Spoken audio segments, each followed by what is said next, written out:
नमस्कार दोस्तों, मैं वैभव अंशराज आपका स्वागत करता हूं तक्षशिला ट्यूटोरियल के ऑनलाइन चैनल पे। दोस्तों, हम लोग बात कर रहे थे क्लास 12 के फिजिक्स के चैप्टर नंबर 7 पर, जिसका नाम है प्रत्यावर्ती धारा। इसमें दोस्तों हम लोग लेक्चर 7.5 तक कंप्लीट कर चुके थे। आज हम लोग बात करेंगे लेक्चर 7.6 के बारे में। तो दोस्तों, इस सेशन का पहला टॉपिक है, और देखिए ये टॉपिक और अभी इस वाले लेक्चर में और आगे आने वाले कुछ लेक्चर में हम लोग एक बहुत बड़ा टॉपिक पढ़ेंगे। ये टॉपिक अपने आप में दोस्तों बहुत बड़ा है, इसलिए हम लोग इस टॉपिक को छोटे छोटे सेगमेंट्स में पढ़ेंगे, ठीक है। और ये टॉपिक है विभिन्न प्रकार के प्रत्यावर्ती धारा परिपथ। देखिए दोस्तों, मैं इस पे इंपॉर्टेंट लगा रहा हूं। इसमें दोस्तों टोटल हम लोग 7 प्रकार के प्रत्यावर्ती धारा परिपथ पढ़ेंगे। 7 कैसे, आइए जानते हैं। देखिए दोस्तों, हमको पता है कि हमारे परिपथ में 3 प्रकार के कंपोनेंट, 3 प्रकार के घटक हो सकते हैं, ठीक है। कौन कौन से? हमारे परिपथ में प्रेरक कुंडली हो सकती है। प्रेरक कुंडली के बारे में हमने पढ़ रखा है, ठीक है। प्रेरक कुंडली का ही तो अन्योन्य प्रेरण गुणांक वगैरह हमने चैप्टर नंबर 6 में पढ़ा था, ठीक है। हमारे परिपथ में प्रेरक कुंडली हो सकती है, हमारे परिपथ में संधारित्र हो सकता है, हमारे परिपथ में प्रतिरोध हो सकता है, ठीक है। तो 7 प्रकार के परिपथ कैसे बनेंगे, आइए देखते हैं। पहला परिपथ तो केवल वो परिपथ होगा जिसमें प्रतिरोध लगा होगा, केवल प्रतिरोध होगा, ठीक है। उसे हम लोग शुद्ध प्रतिरोधी परिपथ बोलते हैं। दूसरा परिपथ वो होगा जिसमें केवल प्रेरक कुंडली होगी, उसे हम लोग शुद्ध प्रेरकी परिपथ बोलते हैं, ठीक है। तीसरा परिपथ वो होगा जिसमें केवल संधारित्र लगा होगा, उसे हम लोग क्या बोलते हैं? उसे हम लोग शुद्ध धारितीय परिपथ बोलते हैं। अब चौथा टाइप का जो परिपथ होगा वो क्या होगा? वो कॉम्बिनेशन होगा। जैसे मान लीजिए L और C का कॉम्बिनेशन हो गया, तो उसे हम लोग बोलेंगे LC परिपथ। फिर पांचवा परिपथ जो होगा वो क्या होगा? C और R का कॉम्बिनेशन हो गया मान लीजिए, तो उसे हम लोग बोलेंगे RC परिपथ, ठीक है। और छठा कॉम्बिनेशन जो हुआ मान लीजिए वो किसका हो गया? वो L और R का कॉम्बिनेशन हो गया, तो उसे हम लोग बोलेंगे, छठा परिपथ हो जाएगा हमारा LR परिपथ, ठीक है। और लास्ट वाला जो कॉम्बिनेशन होगा उसमें तीनों होंगे, ठीक है, तो उसे हम लोग क्या बोलेंगे? 7वें वाले परिपथ को बोलेंगे LCR परिपथ, ठीक है भाई। इतनी बात समझ में आ गई? ओके। टोटल 7 प्रकार के परिपथ पढ़ने हैं। पहले परिपथ में केवल R होगा, दूसरे परिपथ में केवल प्रेरक कुंडली L होगी, तीसरे परिपथ में केवल संधारित्र होगा, चौथे परिपथ में प्रेरक कुंडली और संधारित्र L और C दोनों होंगे, पांचवें परिपथ में प्रतिरोध और संधारित्र यानी कि RC परिपथ है तो प्रतिरोध और संधारित्र होगा, छठे परिपथ में LR प्रेरक कुंडली L और प्रतिरोध R होगा, और 7वें टाइप के परिपथ में प्रेरक कुंडली L, संधारित्र C और प्रतिरोध R तीनों होंगे, ठीक है। तो ये 7 प्रकार के परिपथ हमको आगे आने वाले लेक्चर्स में थोड़े थोड़े करके पढ़ने हैं, ठीक है दोस्तों। तो अगले कुछ लेक्चर्स तक हम लोग इसी को कवर करेंगे, उसके बाद हम लोग आगे बढ़ेंगे। देखिए दोस्तों, यहां जो हमारा पहला टॉपिक है, पहला टाइप का जो परिपथ है वो है यदि परिपथ में केवल प्रतिरोध हो तब। देखिए दोस्तों, अगर परिपथ में केवल प्रतिरोध है तो क्या होगा? यहां देखिए मैंने फिगर 1 में आप बना रखा है, ठीक है, इसको नाम दे रहा हूं। फिगर 1 में मान लीजिए हमने क्या किया है, एक परिपथ में एक प्रतिरोध जोड़ा है और उस प्रतिरोध के सिरों के मध्य हमने प्रत्यावर्ती विभव V बराबर V0 sin ω t आरोपित कर दिया है, ठीक है। आपको पता है जब हम प्रत्यावर्ती विभव को किसी प्रतिरोध के ऊपर आरोपित करेंगे तो जो परिपथ बनेगा उस परिपथ में धारा भी प्रवाहित होने लगेगी, ठीक है। अगर मान लीजिए परिपथ का प्रतिरोध R है और परिपथ में आपने विभव आरोपित किया है V, तो परिपथ में मिलने वाली धारा का मान क्या होगा? I बराबर V/R। ये तो हम लोग जानते हैं, शुरू से जानते आ रहे हैं, ठीक है। अब देखिए यहां पे मैं आपको कुछ की पॉइंट्स बताऊंगा, उसका ध्यान रखिएगा, ठीक है। हमारे परिपथ में केवल एक तार लगा है, उस तार का प्रतिरोध क्या होता है चैप्टर नंबर 3 में हम लोग जान चुके हैं, ठीक है। तो प्रतिरोध R है और परिपथ में जो विभव लगाया है वो V है, ठीक है। तो यहां पे हमें जो धारा मिलेगी वो कितनी हो जाएगी? I बराबर V/R। देखिए दोस्तों, ये 7 डिफरेंट टाइप के जो मैंने सर्किट लिखे हैं, 7 विभिन्न प्रकार के जो परिपथ मैंने लिखे हैं, वो परिपथ को हल करना होगा हमें। अब देखिए, परिपथ को हल करना, सर्किट को सॉल्व करने का मतलब केवल इतना सा होता है दोस्तों कि हमें उस परिपथ में यह देखना है कि अगर हमने परिपथ में विभव लगाया है V बराबर V0 sin ω t, तो उस परिपथ में धारा कितनी आ रही है। ठीक है, क्योंकि अगर हमें धारा का समीकरण पता चल जाएगा तो हम ये बता सकते हैं कि धारा परिपथ में धारा अग्रगामी है या विभव अग्रगामी है, और दोनों में कोई अगर अग्रगामी है तो उनके मध्य कालांतर कितना है। ठीक है, ये सारी चीजें हमें तभी पता चलेगी जब हमें धारा का मान मिलेगा। तो आइए देखते हैं, विभव का मान तो हमें पता है v बराबर v not sine omega T, धारा का मान क्या आता है आइए देखते हैं। देखिए दोस्तों, ये इक्वेशन नंबर 1 है, परंतु हमें पता है दोस्तों कि I बराबर विभव जो हमने लगाया है वो प्रत्यावर्ती विभव है, उसकी समीकरण कितनी है, v बराबर v not sine omega T. करना कुछ नहीं है, यहां पुट कर दीजिए, ये हो गया v not sine omega T upon में r।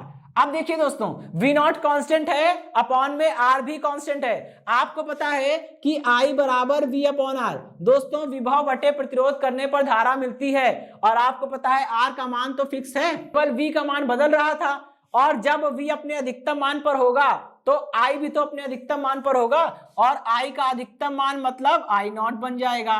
तो v नॉट अपॉन r को हमने सेपरेट कर लिया और यहां लिख दिया साइन ओमेगा टी। ठीक है, फिर ये बन गया I is equal to I naught, और ये बन गया साइन ओमेगा टी। ठीक है, चलिए तो यहां से आपका आंसर आता है। ठीक है, यहां लिख दे रहा हूं since I naught is equal to v naught upon r। ठीक है, तो अब देखिए ये हो गई इक्वेशन नंबर 2।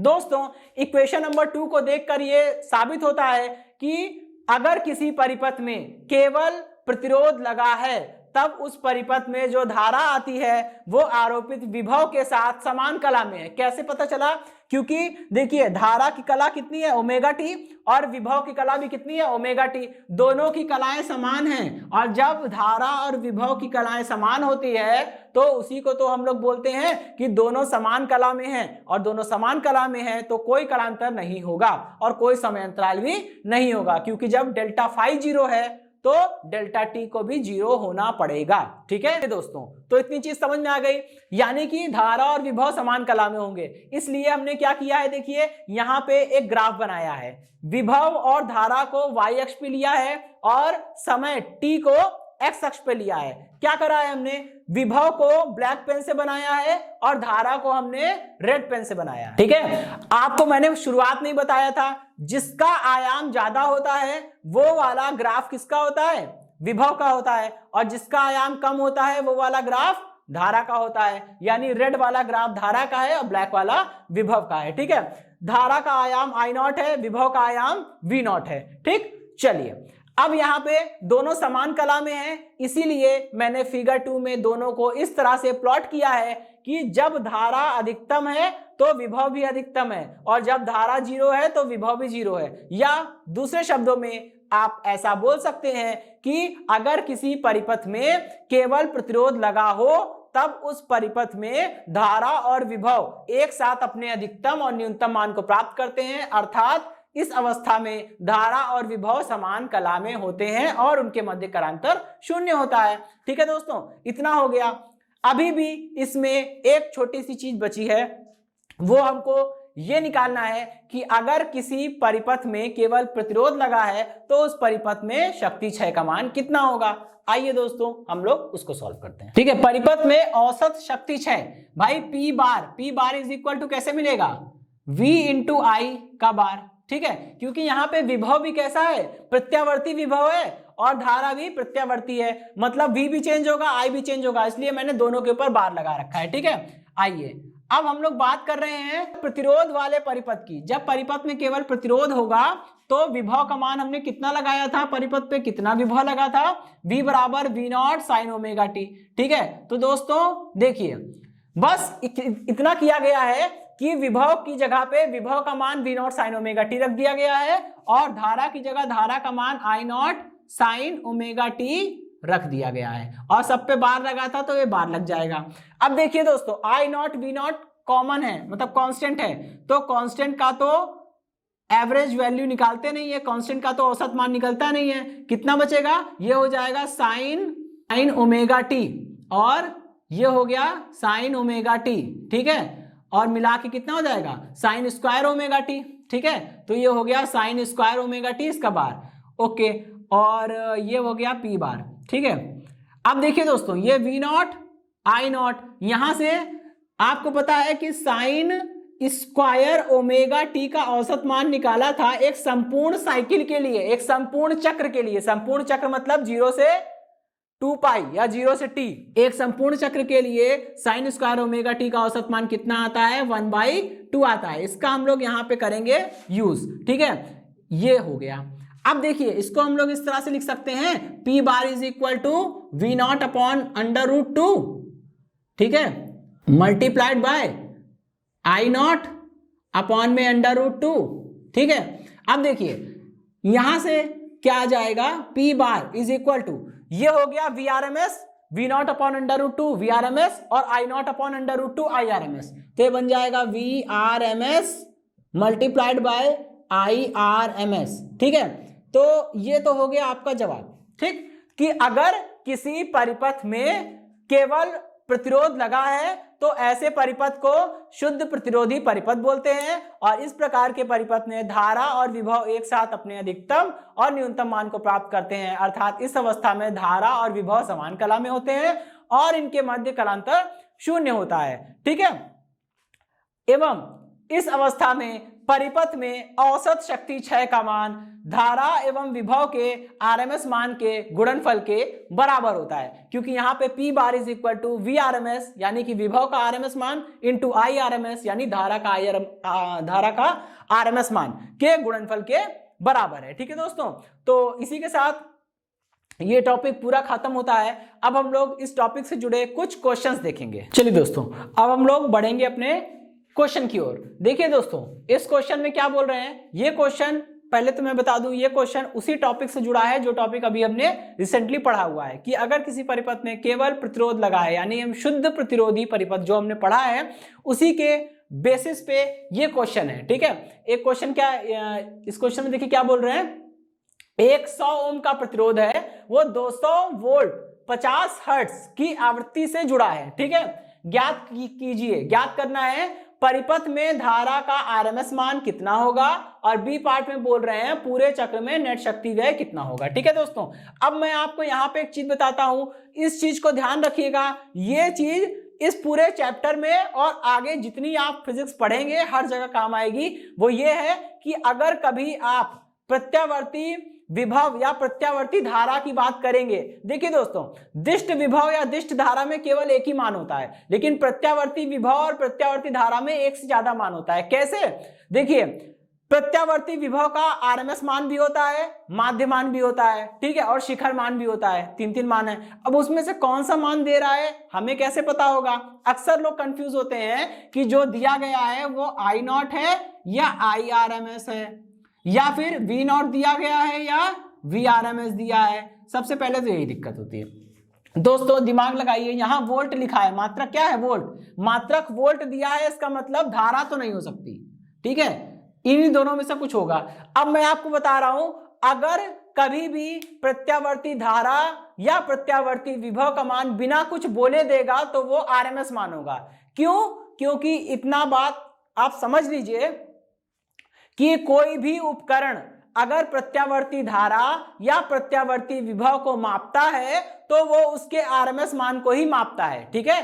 कोई भी उपकरण प्रत्यावर्ती विभव या प्रत्यावर्ती धारा को मापेगा तो उसके आरएमएस मान को ही मापेगा, या आप यूं कह सकते हैं वो मापने बाद जो भी रीडिंग आएगी वो उसका आरएमएस मान होगा, ठीक है। इसलिए बिना बताए विभव का मान दिया गया है, मतलब ये क्या है? VRMS है, ठीक है दोस्तों।